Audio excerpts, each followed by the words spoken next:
I am at Bridge Creek Campground in Lassen National Forest, just outside Lassen Volcano National Monument or Park, or I'm not sure what it is.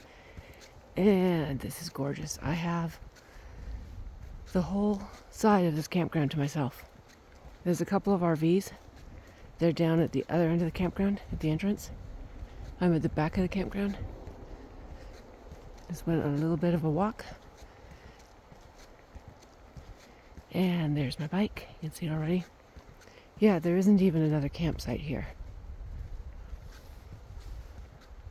There is a campsite right beside me. No one's in it.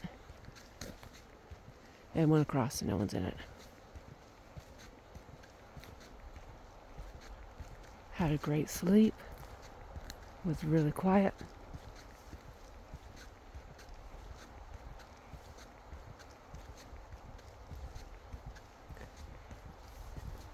Have my bear spray out. I'm packing up. Getting ready to go. Had a great fire last night, which was nice. Able to have my dinner in front of the fire. There's already a bunch of firewood here. I got some more.